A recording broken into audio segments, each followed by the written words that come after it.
मेष राशि वालों, जेल जाना पड़ेगा। वजह जानकर पैरों तले जमीन खिसक जाएगा, दंग रह जाओगे। आने वाले अगले 72 घंटों के भीतर आप सभी के जीवन काल में जो घटना होने वाला है, सच्चाई सुनकर तुम्हें अपनी आंखों पर यकीन नहीं होगा। बहुत बड़ा झटका लगने वाला है। जी हाँ मित्रों, वीडियो शुरू करने से पहले जितने भी राधा रानी के सच्चे भक्त हैं, भगवान श्री कृष्ण के सच्चे भक्त हैं, वह सभी सर्वप्रथम वीडियो को अपने पवित्र हाथों से एक प्यारा सा लाइक जरूर कीजिएगा और नीचे दिए गए कमेंट बॉक्स में सच्चे मन सच्चे हृदय भाव से जय श्री कृष्ण जय राधा रानी 3 बार लिख दीजिएगा, जिससे भगवान श्री कृष्ण और राधा रानी का सीधा आशीर्वाद और प्यार आप सभी को प्राप्त होगा, आपके सकल परिवार को प्राप्त होगा। जी हाँ दोस्तों, मेष राशि के सितारों, आज जो बात मैं आपके सामने रखने जा रहा हूँ उसे साधारण बात समझने की गलती बिल्कुल मत करना, क्योंकि आज रात 10:00 बजे के बाद आपकी किस्मत की किताब का एक ऐसा पन्ना खुलने वाला है जिसे सुनकर पहले तो आपको झटका लगेगा, फिर आपकी आंखें भर आएंगी और उसके बाद आपको समझ आएगा कि भगवान देर ज़रूर करते हैं, लेकिन जब करते हैं तो सीधे भाग्य की जड़ पर करते हैं। मैं बहुत साफ शब्दों में कह रहा हूँ, ये केवल ग्रह गोचर की साधारण चाल नहीं है, ये वह समय है जब ऊपर बैठा विधाता आपके पुराने हिसाब बराबर करना शुरू करता है। जिसने अपमान सहा है, जिसने चुपचाप आंसू पिए हैं, जिसने अपने लोगों से ही चोट खाई है, जिसने रात को करवटें बदलते हुए सोचा है कि क्या मेरे जीवन में भी कभी उजाला आएगा, यह संदेश उसी के लिए है। पिछले 3 महीनों को जरा याद कीजिए। बिना वजह बेचैनी बढ़ गई थी, रात को नींद टूट जाती थी, अचानक सिर भारी हो जाता था, किसी अपने की छोटी सी बात भी दिल में तीर की तरह लगती थी, घर में कभी भी तनाव बन जाता था, पैसे आते आते रुक जाते थे, कोई काम बनते बनते बिगड़ जाता था, आप समझ नहीं पा रहे थे कि आखिर हो क्या रहा है। हाँ है, आपको लग रहा था कि शायद समय खराब चल रहा है, लेकिन सच यह है कि समय खराब नहीं था, समय आपको परख रहा था, आपकी आत्मा को, आपके धैर्य को, आपके विश्वास को और सबसे बढ़कर आपके कर्मों को परखा जा रहा था। क्योंकि जब दैवी न्याय उतरता है ना प्यारे दोस्तों, तो उससे पहले इंसान को उसकी सहन शक्ति की सीमा तक ले जाकर देखा जाता है कि यह व्यक्ति टूटेगा या तप कर निखरेगा। आपके घर के चारों ओर एक अदृश्य घेरा बना हुआ था। कुछ लोग जिन्हें आप अपना समझते रहे, वही भीतर ही भीतर आपकी प्रगति से असहज थे। उनके चेहरे पर मुस्कान थी, लेकिन मन में ईर्ष्या, आपकी छोटी सी सफलता भी उन्हें चैन से बैठने नहीं देती थी। आपने देखा होगा, जैसे ही आप कोई नया काम शुरू करना चाहते, कोई ना कोई अड़चन सामने आ जाती। कभी पैसों की रुकावट, कभी कागजी उलझन, कभी घर में कलह, कभी किसी अपने का मन बदल जाना। यह सब यूं ही नहीं था, आपकी राशि के शत्रु भाव में हलचल थी और उस हलचल का असर आपके काम, आपके मन, आपके घर और आपके रिश्तों पर पड़ रहा था। लेकिन अब बहुत कुछ बदलने जा रहा है, क्योंकि 5 दिव्य शक्तियां आपके पक्ष में सक्रिय हो चुकी हैं। यह शक्तियां नई नहीं हैं, ये पहले भी थी, पर अब इनका हस्तक्षेप स्पष्ट होने वाला है। आपने अपने जीवन में कई बार दूसरों की मदद की, जबकि खुद टूटे हुए थे। आपने किसी का बुरा नहीं चाहा, आपने अपनी रोटी का टुकड़ा भी बांटा, आपने अपने दुख छुपाकर भी किसी को हौसला दिया। यही कारण है कि अब दैवी न्याय आपके पक्ष में खड़ा हो रहा है।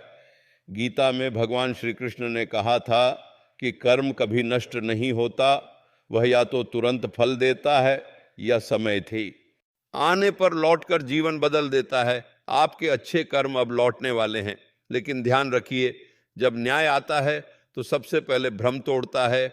आपके घर के भीतर एक ऐसी स्त्री ऊर्जा है जो सामने से बहुत मीठी लगती है, पर उसकी आंतों में एक खटास छिपी हुई है। वह आपको सीधे नुकसान नहीं पहुंचाती, लेकिन आपकी योजनाओं को रोकती है, आपकी हिम्मत तोड़ती है, आपको सलाह के नाम पर डराती है, चिंता के नाम पर रोकती है। पिछले 3 महीनों में जब भी आपने कोई बड़ा कदम लेने का सोचा, किसी ना किसी रूप में उसी ऊर्जा ने आपको पीछे खींचा। आपने उसकी बात मानी क्योंकि आप उसे अपना समझते थे। बस यही आपकी सबसे बड़ी भूल रही। आपके घर और आसपास 3 लोग ऐसे हैं जो आपकी प्रगति से अंदर ही अंदर जलते हैं। 2 स्त्रियां और 1 पुरुष।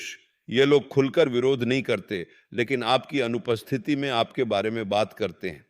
आपके निर्णयों पर संदेह करते हैं और यही चाहते हैं कि आप हमेशा असमंजस में रहे। आपको ये जानकर हैरानी होगी कि शत्रु हमेशा सामने तलवार लेकर नहीं आता। कई बार वह सलाहकार बनकर आता है, शुभचिंतक बनकर आता है, आपकी चिंता करने वाला बनकर आता है। यही कारण है कि अब आपको अपने हर शब्द को तोलना होगा। आगे जो समय आने वाला है उसमें आपकी चुप्पी आपकी सबसे बड़ी ताकत होगी। जो बात पहले सबको बताते थे, अब उसे केवल ईश्वर से कहिए। जो योजना मन में है उसे तब तक किसी के सामने मत खोलिए जब तक वह आकार ना ले ले, क्योंकि आपकी राशि यह स्पष्ट कह रही है कि अब सच्चाई सामने आएगी, भ्रम टूटेगा और जिन लोगों को आप अपना समझते थे उनका असली चेहरा धीरे धीरे खुलने लगेगा। आज शाम का समय और रात का दूसरा पहर आपके लिए अत्यंत महत्वपूर्ण है। जब सूर्य अस्त हो उस समय घर में शांति रखें, ऊंची आवाज में बात मत करें, बिना वजह टीवी की चीख पुकार, झगड़ा या अपशब्द से बचें। घर के मंदिर में दीपक अवश्य जलाएं। यह केवल परंपरा नहीं है, यह आपकी रक्षा का द्वार है। आपने महसूस किया होगा कि पहले भी कई बड़े संकट आप बाल बाल टाल चुके हैं। कोई दुर्घटना होते रुकी, कोई बड़ा नुकसान अंतिम क्षण में बच गया, कोई बीमारी गंभीर होकर भी उतनी नहीं बढ़ी जितनी बढ़ सकती थी। यह केवल संयोग नहीं था, यह संरक्षण था। अब वही संरक्षण और स्पष्ट रूप में सक्रिय होने वाला है। लेकिन एक बात गांठ बांध लीजिए, अगर इस समय आपके मन में बदले की भावना बहुत अधिक बढ़ गई, अगर आप न्याय की जगह प्रतिशोध मांगने लगे, तो वही ऊर्जा आपको भी बेचैन कर सकती है। इसीलिए प्रार्थना में केवल इतना कहिए, हे ईश्वर, जिसने हमें दुख दिया उसे उसके कर्मों का फल दीजिए, पर हमारे मन को शांत रखिए। आपके जीवन में 3 बड़ी घटनाएं दस्तक देने वाली हैं। पहली घटना आपके कार्य क्षेत्र से जुड़ी है। कोई नया अवसर, कोई नई नौकरी, कोई पदोन्नति, कोई अनुबंध, कोई ऐसा रास्ता जो अभी तक बंद था, अचानक खुल सकता है। शुरुआत में आपको उस पर विश्वास नहीं होगा, लेकिन वह साधारण नहीं होगा। दूसरी घटना परिवार से जुड़ी है। कोई रहस्य सामने आएगा, किसी की असली नियत प्रकट होगी, आपका भ्रम टूटेगा, लेकिन उसी के साथ आपके सिर से एक बड़ा बोझ भी उतर जाएगा। तीसरी घटना आर्थिक है। अचानक धन लाभ का संकेत है, लेकिन उसके साथ परीक्षा भी है। आपको निर्णय करना होगा कि आप लालच चुनते हैं या संतुलन। कागज पर हस्ताक्षर करते समय, किसी बात को बिना पढ़े मानते समय और किसी के कहने पर पैसा लगाते समय बहुत सावधान रहिए। अपने घर से टूटे हुए सामान, खराब घड़ियां, पुराने जूते, बेकार पड़ी वस्तुएं और धूल जमा चीजें हटाना शुरू कर दीजिए। उत्तर दिशा और उत्तर पूर्व दिशा विशेष रूप से साफ रखिए। यही दिशा आपके भाग्य और बरकत से जुड़ी हुई है। अगर वहां अव्यवस्था होगी तो अवसर सामने आकर भी रुक जाएगा। और एक बात, अगले 4 दिन निर्णायक हैं। इन 4 दिनों में जो निर्णय आप लेंगे वही आपके अगले 4 वर्षों की दिशा तय कर सकते हैं। इसीलिए जल्दबाजी नहीं करनी, लेकिन डर कर बैठना भी नहीं है। जो प्रस्ताव आए उसे समझो, जो चेहरा बदले उसे पहचानो, जो अवसर आए उसे भगवान का संकेत मानो। आज रात सोने से पहले एक छोटी सी प्रार्थना जरूर करना। दोनों हाथ जोड़कर आंखें बंद करके कहिए, हे प्रभु, जो हमारे लिए उचित हो वही कीजिए। हमारे शत्रुओं के छल से हमारी रक्षा कीजिए। हमारे घर में शांति रखिए। हमारे मन से डर हटाइए, क्योंकि अब निर्णय केवल मनुष्य के हाथ में नहीं रहा, दैवी न्याय के हाथ में आ चुका है। आपका समय शुरू हो चुका है। लेकिन आगे बढ़ने से पहले आपको एक और सत्य जानना होगा, और वही सत्य आपके जीवन की सबसे बड़ी गांठ खोलने वाला है। अब जरा अपने दिल पर हाथ रखकर एक बात स्वीकार कीजिए कि पिछले कुछ महीनों में आपने खुद को पहले से ज्यादा अकेला महसूस किया है। भीड़ थी, लोग थे, घर था, परिवार था, काम था, जिम्मेदारियां थी, लेकिन फिर भीतर जैसे कोई सुना मैदान बन गया था। यह खालीपन यूं ही नहीं आया था। जब किसी इंसान की कुंडली में शत्रु भाव, कर्म भाव और भाग्य भाव एक साथ हिलते हैं, तब सबसे पहले उसके भीतर की शांति पर प्रहार होता है। इंसान बाहर से सामान्य दिखता है, लेकिन भीतर से जैसे हर समय किसी अदृश्य दबाव में जी रहा होता है। आपने भी यही महसूस किया है। कभी बिना कारण घबराहट, कभी अचानक मन का बैठ जाना, कभी ऐसा लगना कि सब हाथ से निकल रहा है, कभी किसी करीबी की बात इतनी गहरी चुभ जाना कि रात भर नींद ना आए। अब यही संकेत बदलने लगे हैं। आपके जीवन का जो सबसे बड़ा सच अब सामने आने वाला है वह ये है कि जिन लोगों को आप बहुत समय से अपने जीवन का हिस्सा मानते रहे, उनमें से कुछ लोग वास्तव में आपके भाग्य का हिस्सा नहीं थे, केवल आपकी परीक्षा का हिस्सा थे। फर्क बहुत बड़ा है। भाग्य का हिस्सा वह होता है जो आपकी गिरावट में आपका हाथ पकड़े, परीक्षा का हिस्सा वह होता है जो आपकी कमजोरी देखकर मुस्कुराए और फिर पीछे हट जाए। अब समय ऐसा बन रहा है कि इन दोनों के बीच का अंतर आपको साफ साफ दिखाई देगा। गीता में भगवान श्री कृष्ण ने अर्जुन से कहा था कि मोह सबसे बड़ा अंधकार है जब तक मोह रहता है। सत्य सामने खड़ा होकर भी दिखाई नहीं देता। अब आपके जीवन का मोह टूटने वाला है और यह टूटना दुख देगा, पर यही टूटना आपको मुक्त भी करेगा। अगले 4 दिनों में एक घटना ऐसी घट सकती है जो आपको भीतर तक झकझोर देगी।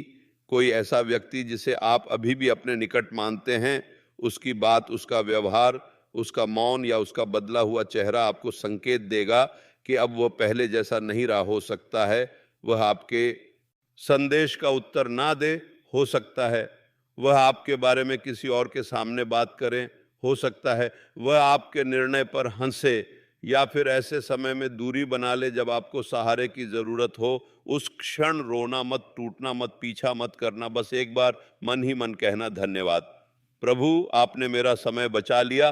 क्योंकि जो लोग आपके जीवन से गलत समय में चले जाते हैं, वे आपके भाग्य से बोझ हटाकर जाते हैं। अब एक और रहस्य सुनिए, आपके शत्रु केवल बाहर नहीं हैं, कुछ शत्रु आपके मन की आदतों में भी छिपे हैं। हर बात पर खुद को दोष देना, हर काम शुरू होने से पहले उसके बिगड़ने की कल्पना करना, अपनी ही क्षमता पर संदेह करना, अपने सुख को खुद टालना, यह सब भी शत्रु ही है। यही कारण है कि कई बार बिना किसी बाहरी बाधा के भी आपके काम अधूरे रह गए, क्योंकि बाहर कदम बढ़ाने से पहले भीतर ही भीतर आपने हार मान ली। अब ये आदत बदलनी होगी। अगले 4 दिनों तक अपने मन में एक भी वाक्य ऐसा मत आने देना जिसमें हार, डर या बदनसीबी का भाव हो। अपने आप से सुबह उठते ही कहना, मैं ईश्वर की रक्षा में हूँ, मेरा समय बदल रहा है, मेरी राह खुल रही है और जो मेरे लिए है उसे कोई नहीं छीन सकता। यह साधारण वाक्य नहीं, यह आत्मबल जगाने का मंत्र है।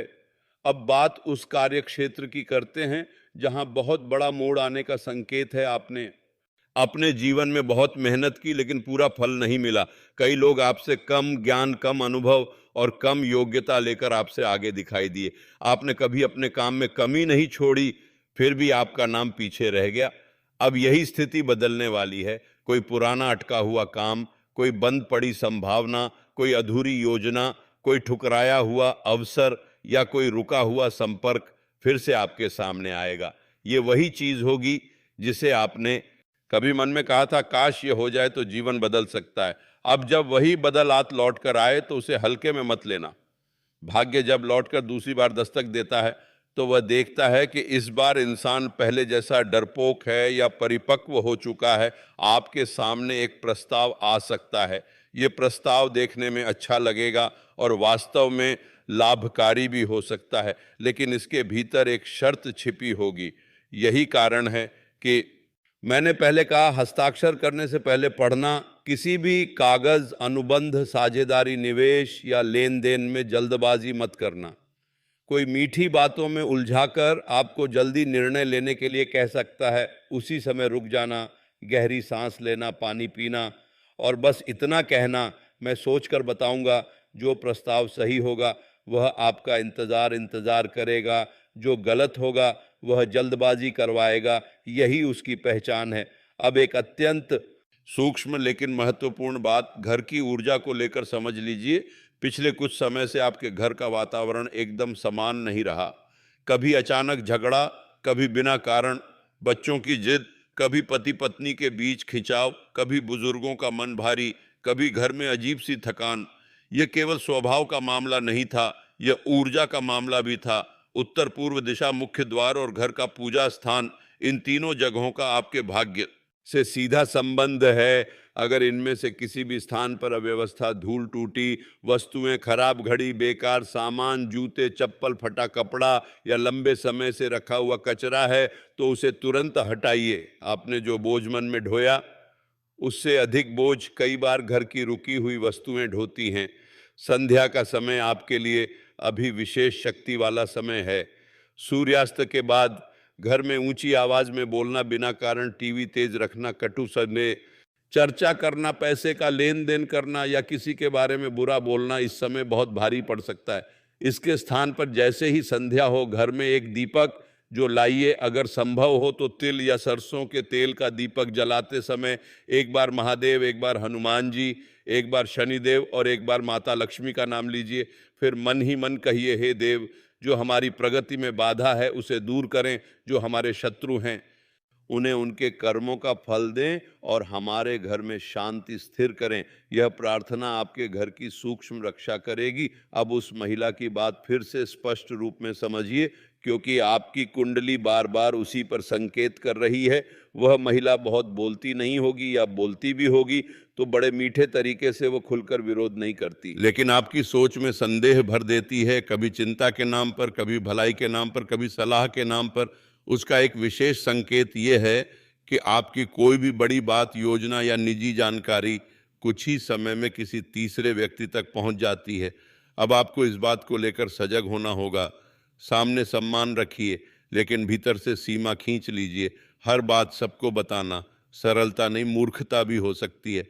अब एक बड़ी राहत की बात सुनिए। आप जिस शत्रुता, जिस तांत्रिक दबाव, जिस नकारात्मक नजर या मानसिक बोझ को इतने समय से महसूस कर रहे थे, उसका असर टूटना शुरू हो चुका है।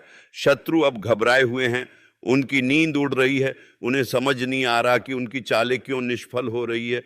जो जाल उन्होंने आपके लिए बुना था, वही जाल अब उनके आपसी संबंधों में फंसने लगा है। उनके बीच मतभेद बढ़ेंगे, उनके घर में कलह बढ़ेगी, उनके निर्णय गलत होंगे और उन्हें स्वयं समझ नहीं आएगा कि यह सब अचानक कैसे उल्टा पड़ने लगा।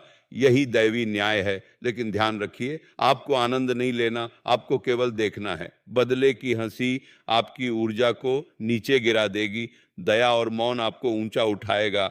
आपके लिए स्वास्थ्य के स्तर पर भी राहत के संकेत हैं। मानसिक दबाव थोड़ा कम होगा, नींद धीरे धीरे स्थिर होगी, पुराना सिर दर्द या गर्दन पीठ की भारीपन कम हो सकती है, लेकिन शरीर को आप अभी भी अनदेखा नहीं कर सकते। तेल मसाले, देर रात तक जागना, लगातार स्क्रीन पर देखना, गुस्से में भोजन करना या लंबे समय तक बिना आराम के काम करना नुकसान देगा। अभी आपका शरीर आपको संकेत दे रहा है कि मुझे संभालो, क्योंकि अब अच्छे समय को जीने के लिए भी शक्ति चाहिए। इसलिए पानी अधिक पिए, भोजन संतुलित रखें और रात को सोने से पहले मन को शांत करें। सोते समय सिरहाने बहुत अधिक अव्यवस्था मत रखें। साफ स्थान, हल्की रोशनी और छोटा मंत्र जप बहुत मदद करेगा। अब एक नई शुरुआत का योग बन रहा है। कोई पुराना मित्र लौट सकता है, कोई ऐसा व्यक्ति सामने आ सकता है जो बहुत अधिक नहीं बोलेगा, लेकिन उसकी उपस्थिति सच्ची होगी। अब आपको लोगों की भीड़ नहीं चाहिए, सही लोगों की आवश्यकता है। आपकी कुंडली कह रही है कि एक ऐसा व्यक्ति आपके जीवन में प्रवेश करेगा जो दिखावे वाला नहीं होगा, पर आपकी दिशा बदलने में सहायक होगा। उसे पहचानना आपको अपनी सजगता से होगा, शब्दों से नहीं। जो कम बोलता है, गहरा देखता है और बिना शोर के सहारा देता है, वही सच्चा होता है। अब यह समझिए कि अगले 4 दिन आपके अगले 4 वर्षों का बीज बो सकते हैं। पहले दिन संकेत आएगा, दूसरे दिन कोई बातचीत होगी, तीसरे दिन एक परीक्षा होगी, चौथे दिन एक स्पष्टता मिलेगी। यही क्रम आपके जीवन को नए रास्ते पर डाल देगा। आपको बस 3 चीजें याद रखनी है: मौन, धैर्य और सत्य। मौन इसलिए कि आपकी योजना सुरक्षित रहे, धैर्य इसलिए कि समय को अपना काम करने दिया जाए, सत्य इसलिए कि जो भी हो वह स्थिर रहे। आज रात सोने से पहले एक और प्रार्थना कीजिए। दोनों हाथ जोड़कर यह कहिए, हे प्रभु, जो सत्य है वही मेरे सामने आए, जो झूठ है वह स्वयं गिर जाए, जो मेरे लिए उचित है वही मेरे जीवन में स्थिर हो। मेरे शत्रुओं को उनके कर्मों का फल दीजिए, पर मेरे हृदय को अहंकार और क्रोध से बचाइए। यह प्रार्थना केवल शब्द नहीं, यह आपके चारों ओर बने अदृश्य कवच को मजबूत करेगी। अब समय सचमुच बदल रहा है। धुंध अभी पूरी तरह हटी नहीं है, पर सूरज उग चुका है। आपको अब पीछे नहीं देखना।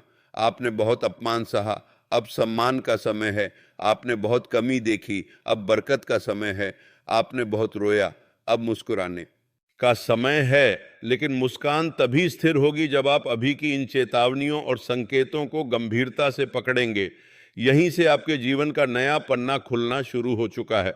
अब जो अंतिम पर्दा उठने वाला है, वह आपके जीवन की सबसे बड़ी गांठ खोल देगा। आपने अब तक जो कुछ सहा, जो कुछ खोया, जो कुछ समझा और जो कुछ सहकर भी चुप रहे, वह सब व्यर्थ नहीं गया। दैवी न्याय की चाल धीमी जरूर होती है, लेकिन जब वह चलती है तो किसी के रोके नहीं रुकती। अब आपके जीवन में वही समय उतर रहा है। इसीलिए मैं बार बार कह रहा हूं, अपने मन को मजबूत रखो, अपनी जुबान को नियंत्रित रखो, अपने कदमों को सजग रखो, क्योंकि आने वाले क्षण साधारण नहीं है। आपके जीवन के 3 बड़े परिवर्तन अब लगभग स्पष्ट रूप ले चुके हैं। पहला परिवर्तन आपकी पहचान से जुड़ा है। बहुत समय तक आपको हल्के में लिया गया, आपकी बात काट दी गई, आपके सुझावों को अनसुना किया गया, आपकी अच्छाई को कमजोरी समझा गया। लेकिन अब वही लोग आपकी आंखों की स्थिरता देखकर समझेंगे कि आप पहले वाले इंसान नहीं रहे। अब आप टूटे हुए नहीं, तपे हुए हैं। अब आप भीड़ में खड़े व्यक्ति नहीं, दिशा दिखाने वाले व्यक्ति बन रहे हैं। किसी सभा, परिवार, कार्यस्थल या सामाजिक स्थिति में आपके नाम की चर्चा होगी। कोई वरिष्ठ व्यक्ति आपकी प्रशंसा करेगा। कोई ऐसा मौका आएगा जहां आपकी समझदारी सामने आएगी, और वही क्षण होगा जब आपको भीतर से लगेगा कि हां, अब समय सचमुच बदल गया है। लेकिन ध्यान रहे, इस क्षण घमंड मत करना। जिस वृक्ष पर फल आता है वह झुकता है। अगर आपने अपनी उपलब्धि को शोर बना दिया तो विरोधी फिर सक्रिय हो जाएंगे। दूसरा परिवर्तन धन और अवसर से जुड़ा है। आपकी राशि साफ संकेत दे रही है कि धीरे धीरे नहीं बल्कि चरणबद्ध तरीके से बरकत आने वाली है। पहले छोटा लाभ, फिर दूसरा रास्ता, फिर स्थिर आय का संकेत हो सकता है। कोई पुरानी फाइल खुले, कोई बकाया धन लौटे, कोई ऐसा काम मिले जो आगे चलकर बड़ा स्रोत बन जाए, कोई डिजिटल या साइड काम अचानक सक्रिय हो जाए, या कोई ऐसा संपर्क जीवन में आए जो आर्थिक दिशा बदल दे। अब आपकी सबसे बड़ी परीक्षा यही होगी कि आप इस धन को बुद्धि से पकड़ते हैं या उत्साह में बहा देते हैं। जो भी आए उसका थोड़ा हिस्सा बचाइए, थोड़ा घर की व्यवस्था में लगाइए, थोड़ा पुराने बोझ उतारने में लगाइए। बार बार याद रखिए, जो धन केवल हाथ बदलता है वह लक्ष्मी नहीं। जो धन घर में शांति और स्थिरता लाता है वही सच्ची बरकत है। तीसरा परिवर्तन आत्मा के स्तर पर है, और यही सबसे बड़ा है। आप अचानक महसूस करेंगे कि अब आप पहले जितनी जल्दी नहीं घबराते। जो बातें पहले आपको रात भर रुला देती थी, अब उन्हें देखकर मन कहेगा ठीक है, यह भी बीत जाएगा। यह बदलाव साधारण नहीं है, यही भीतर जागी हुई शक्ति है। यही वह अवस्था है जब इंसान बाहर की उथल पुथल से ऊपर उठने लगता है। गीता का सार भी यही है कि जो भीतर स्थिर हो गया उसे बाहर की हलचल गिरा नहीं सकती। अब आपको समझ आएगा कि हर बात का उत्तर देना जरूरी नहीं, हर झगड़े में उतरना जरूरी नहीं, हर व्यक्ति को खुश करना जरूरी नहीं। यही समझ आपको बचाएगी और यही आपकी सबसे बड़ी विजय होगी। अब जो लोग आपके विरोध में थे उनके बारे में भी सुन लीजिए। जिन 5 नामों का संकेत बना था, जिन लोगों ने पीछे से आपकी ऊर्जा गिराने की कोशिश की, उनमें अब दरारें शुरू होंगी। वे आपस में एक दूसरे पर शक करेंगे। जो योजना उन्होंने आपके खिलाफ बनाई वही उनके बीच अविश्वास का कारण बनेगी। कोई आर्थिक तनाव, कोई घर का झगड़ा, कोई प्रतिष्ठा पर चोट, कोई अंदरूनी टूटन, इनमें से कुछ उनके जीवन में घटेगा। आपको बस ये देखकर शांत रहना है, दया रखनी है, ताना नहीं मारना है। क्योंकि अगर आपने उनके पतन को उत्सव बना लिया तो वही ऊर्जा आपके भीतर भी हलचल कर सकती है। न्याय ईश्वर का कार्य है, दर्शक बने रहना आपका। अब उस महिला की बात जो आपके जीवन में भ्रम और रुकावट का कारण बनी, उसका प्रभाव अब कम हो रहा है। वह अब खुद अस्थिर हो रही है। उसकी कही हुई बातें अब लोगों के सामने हल्की पड़गी। उसकी मीठी बोली के पीछे छिपी खटास लोगों को दिखनी शुरू होगी। लेकिन आपको फिर भी उससे उलझना नहीं है। आपका मौन ही उसकी हार है। याद रखिए, जो व्यक्ति सामने से बहुत मीठा और पीछे से बहुत विषैला हो, उससे बहस नहीं की जाती, उससे दूरी बनाई जाती है। अब दूरी ही आपकी साधना है। घर के लिए एक अंतिम नियम समझ लीजिए, संध्या का दीपक अब कभी ना टूटने दें, चाहे छोटा हो पर रोज हो। मुख्य द्वार पर हल्की रोशनी रखें, मंदिर में धूल न जमने दें, उत्तर, पूर्व और पश्चिम दिशा विशेष रूप से साफ रखें। टूटे कांच, बंद घड़ियां, फटे कपड़े, अनुपयोगी सामान और बासी पूजा सामग्री हटाते रहे। ये सब केवल वस्तुएं नहीं, रुकी हुई ऊर्जा के अड्डे होते हैं जहां रुकावट जमाए होती है, वहीं भाग्य की चाल धीमी पड़ती है। घर को जितना हल्का करोगे, जीवन उतना खुलता जाएगा। रात को सोने से पहले अब एक नियम स्थिर कर लो, दोनों हथेलियां जोड़कर आंखें बंद करके अपने इष्ट का स्मरण करो और यह वाक्य बोलो, मैं भय मुक्त हूं, मैं ईश्वर की शरण में हूं। जो मेरे लिए लिखा गया है वह मुझे अवश्य मिलेगा और जो मेरे लिए नहीं है वह स्वयं दूर हो जाएगा। इस वाक्य को 3 बार बोलना। फिर थोड़ी देर तक शांत बैठना। आप देखेंगे कि आपके सपने बदलने लगेंगे, मन हल्का होगा और धीरे धीरे भीतर की घबराहट समाप्त होगी। मेष राशि वालों, ये समय आपके पक्ष में बन रहा है। जो बीत गया उसे जाने दो, जो आ रहा है उसे खुले दिल से स्वीकार करो। भगवान श्री कृष्ण और राधा रानी का आशीर्वाद आप सभी पर सदा बना रहे। जय श्री कृष्ण, जय राधा रानी।